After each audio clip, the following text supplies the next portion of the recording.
Hello, Kelly. Nice to meet you. Hi, yeah, you too. It's a pleasure to put a face to the name and get to speak to you here on the 1 Minute Barber, and of course for everybody else to say hello and get to know you as well. Yeah. So Kelly, tell us a little bit about yourself. Like, what was your route into barbering? What did you do before, and what made you make uh, the jump into barbering?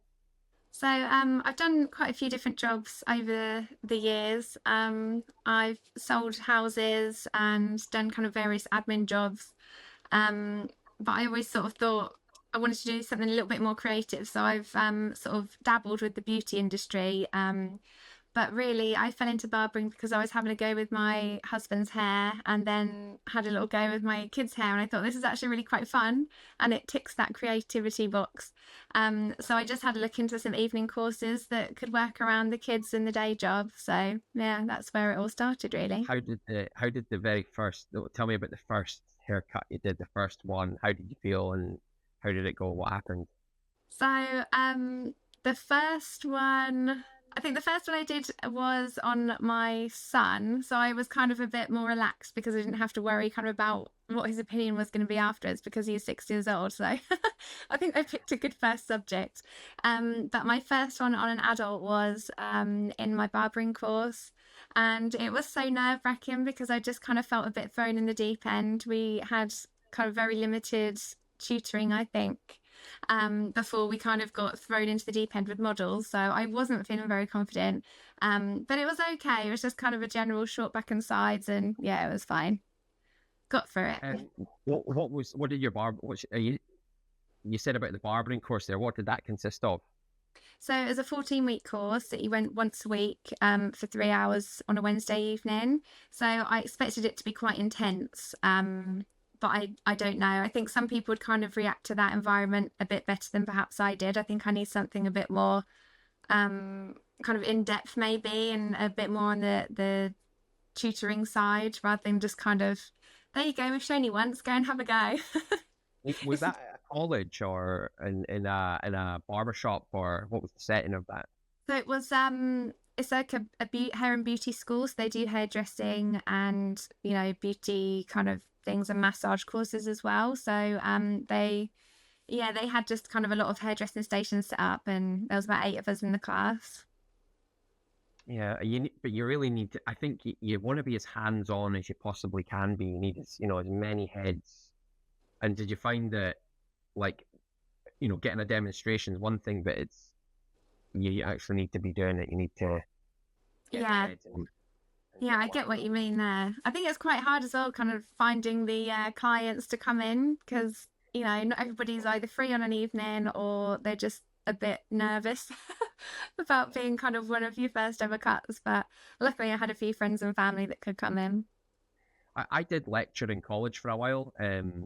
I started out at the local college. Well, I didn't start out. They asked me to come in and lecture one of the evening classes, kind of like what you were saying. But Yeah. um, even as a lecturer, I was extremely frustrated at the way that the class was running, even though I was running it. And the reason being was that the college handed me a curriculum, and I had to Mm, teach it. yeah. And they were trying to ride the wave in Barber, and they were trying to make some money out of it, but they just kind of rushed together this Barber curriculum, and they handed it Mm, to me, and they said, right, go and teach that. That's the course. And uh, then and I looked at it and I thought I wouldn't even do half of this stuff that's in here. And oh and no. then the same problem was that the students couldn't get models together, Yeah. and so on an evening, if they didn't have a model, it was kind of hard to teach them anything.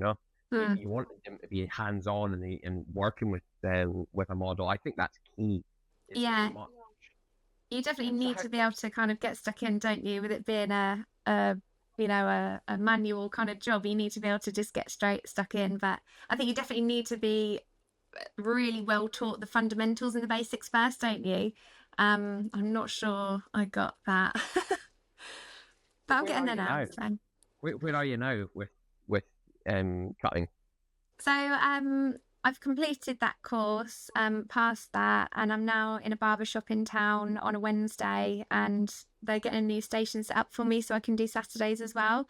And then once I've got my client base sorted, I'll be able to kind of ditch the day job and then go and do barbering full time, which I'm really excited about. So, the owner of the shop is really great at mentoring me and just helping me with everything I need, and I've learned a lot from him. But I am going to do a couple of other sort of shorter courses as well, just to brush up on the skills and the knowledge. So what's the shop like that you're in? Is it kind of like traditional or modern, or what's the style of the place? I think it's more modern. So when I go on a Wednesday, there's the shop owner and another guy in there. The other guy is kind of really creative and does the kind of intricate designs and things. Um, and is sort of like the one that the youngsters are more likely to go to. And then there's another two guys as well that are sort of spread out over the week. So I guess I'll be meeting them on Saturday. Oh, cool. So how many heads are you getting to do? Are you getting through a few heads of hair in the week, or? Yeah, so I was advertising to do things from home just to kind of get some more practice in. Um, I've only had a few people come in the evenings. It's a bit difficult because I'm kind of trying to add on my Wednesday hours in the day job to the evenings and things. So, and I prefer being in the barbershop, to be honest, because I've got that person as a mentor to kind of, get some pointers from if I need. But usually about six people in the Wednesday. So I'm definitely getting a good few opportunities to practice and brush up the skills. Okay. So What that's really what do you good. enjoy most about it? I really like the social side of it. Because I work from home, it's really kind of lonely at times, just me and the dog. So it's really nice just to kind of get back out there and have that social interaction. And you just meet loads of different types of people from different walks of life, and that's really interesting. I sometimes have this conversation with people and about like what gets talked about in the barber shop. Sorry, just a moment, Kelly. Actually, I'm just gonna plug in my mic because it's fairly low. Can you still hear me? Okay. Yeah, yeah, I can hear you. Okay, good. I think it's okay. Um, so yeah, like in the shop, because I work on my own, I get just it's just me and one guy in the Yeah, chair, and the conversations that are had are just wild. I bet It's they just do the really most. open up, don't they? They really open up. Like, um, some of this stuff could never be repeated, Yeah, and I love that in the shop. Like, you can have such a laugh with people, but they tell you the most yeah. wild stuff, and you just don't get. You wouldn't get that working in a bank, you know. No, you wouldn't. What's said in the It's barbershop a stays laugh. in the barbershop. Yeah. Yeah. Um, even well, when I had a lot of staff, I was a little bit more cautious about the conversations that I had. But like, Yeah, yeah, I just go with the way the clients yeah. kind of lead in the conversation, and you can have a real laugh. So That's the best bit. we like to delve into like conspiracy stuff. We love there's there's a lot of Yeah, clients that like they start talking about all kinds of wild stuff. Who built the yeah. pyramids and Go down all sorts of rabbit holes there, can't rabbit you? holes. Yeah, and it's not very serious, but you have a laugh with it. So it's good. Brilliant. That's one of my favorite things is the social side of it as well, and Yeah, it's good hours. It's like a good time to yeah, be working. yeah. Most of the time, I was telling a story on the coffee with Mike earlier when somebody came in today, and he wanted me cutting his hair on my lunch hour. Oh no. Yeah, but I've been flat out. I've been absolutely flat out, fully booked for the last week and a half, and Mm, I just thought, not, no way am I yeah. missing my lunch today. I'm No. ready. So, You have to look after um, yourself. Like some of the guys, the two guys that are in the shop with me, sometimes somebody will come in and they'll say, "I'm just going to be 2 minutes. I'm just going to go and eat my lunch." And obviously, coming from like a sales job, you'd never do that. Like it would be so frowned upon. The customer comes first. But obviously, once you're in the midst of it, you realise no, you really do have to look after yourself. You can't be, passing out on the floor in the middle of the shop. You've got to take care of you too. yeah, you do, and you can start sacrificing your time a little bit for the clients, but if it gets out of hand, you find that you're doing it all the time.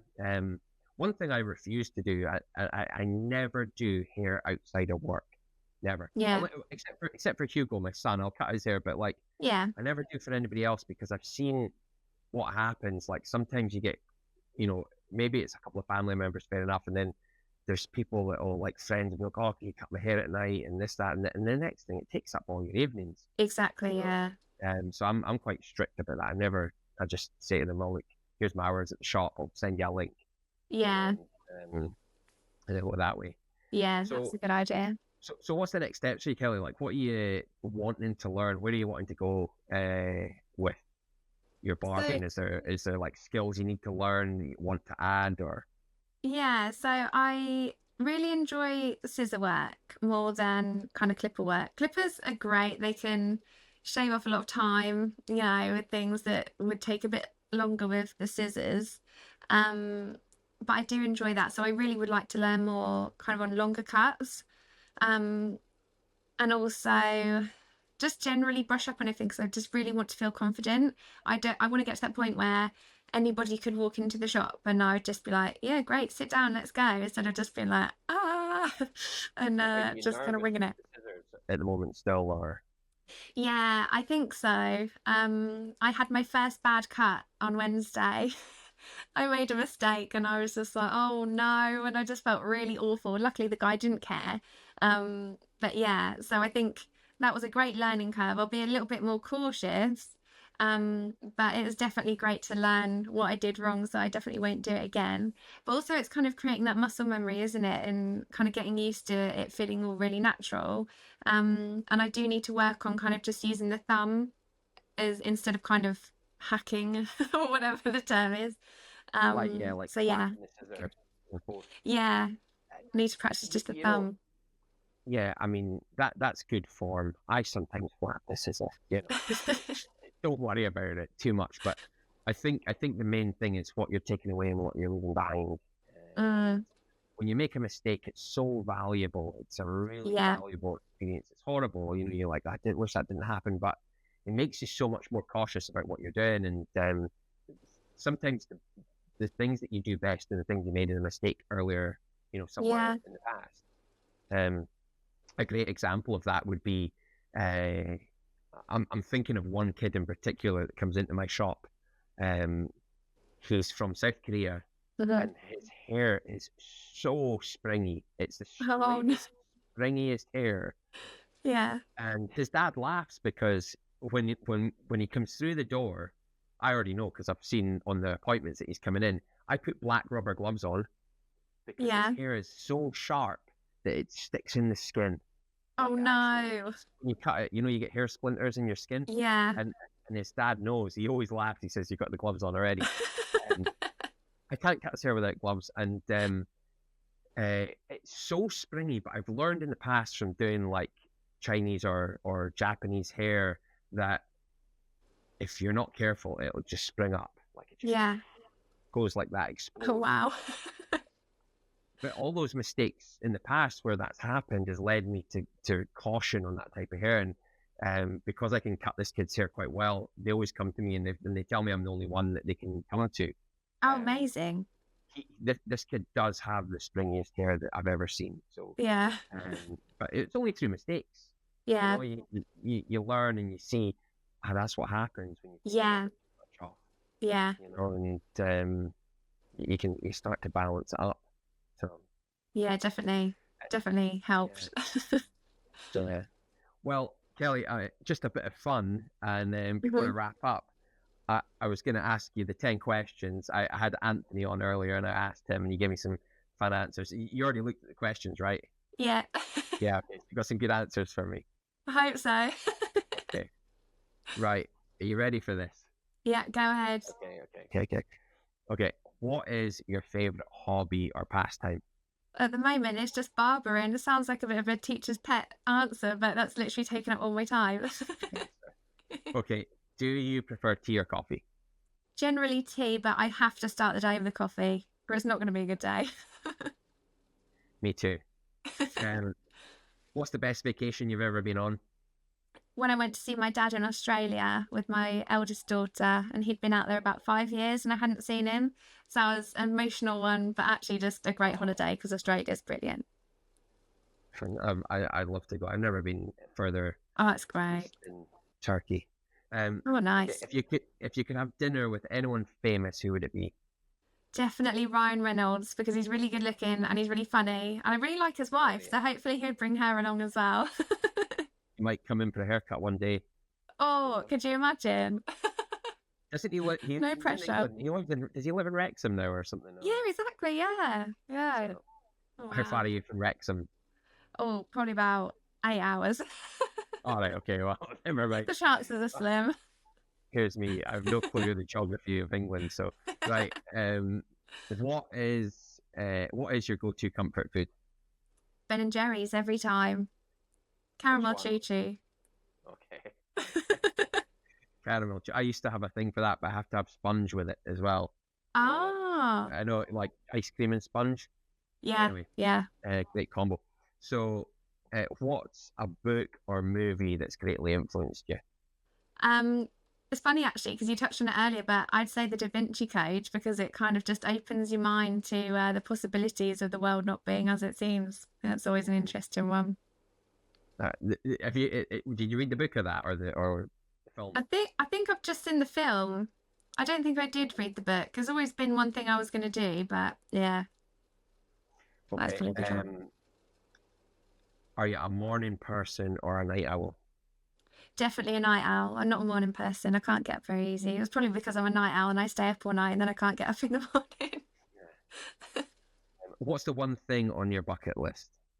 I'd love to see every country and just experience all cultures. Cool. That'd be Cool. great. Do you have any pets? You already said, Yes. but do you have? I have a dog. Her name is Inca, and she is a British bulldog. But she's not like a really slobbery one. She's quite a cute one. She's not around here. I'd show you. I'll have to put a picture up. Yeah, yeah, definitely. I'm going to put that up. Share your pet images. Yeah. Right. So, what is a fun fact about you that not many people know? Well, this was a really tough one, actually. I'd say when I was a kid, I went to a boarding school, and I don't know if anyone has heard of the Jennings Diary books from way back when, but it was just like that. So it was run by a really strict army colonel, and we Oh, wow. had punishments like if you spoke after lights out, you had to stand on the landing with your hands on your head for like a couple of hours and all this. And it's just funny because that's the reaction I get to Wow. all the time. You would Um, probably get sent to jail for that now. yeah, Like, you probably would. Yeah, it'd probably be frowned upon now, but it's character building, let's say. yeah. I mean, me and I was speaking to Anthony earlier, and we were talking about I was talking like my barbering career started at the turn of the century, right? How bad Oh, wow. times, you know, like, and we were talking about that, but like when I went to school, it was kind of at the end of when they started belting people. Oh my When they used to gosh. belt children. Yes. So there was a couple of it was illegal at that point, but they were quite rough with Yeah. kids. You Yeah. know, Yeah. I think yeah, saw a few things that were a bit questionable when I was at that school, to be fair, but yeah, crazy how things changed. thankfully we live in a better Yeah. world. Yeah. Well, oh, Kelly, listen, it's been a real pleasure speaking to you. Nice to Yeah, put you up too. the name as well. And Yeah. I'll post this not tomorrow but the day after and Yep. onto the premium group and we'll say hi and hopefully I'm going to get a few more on the podcast as well. Yeah, that'd be great. Everybody as well. So thank Yeah. you so much for coming on and chatting.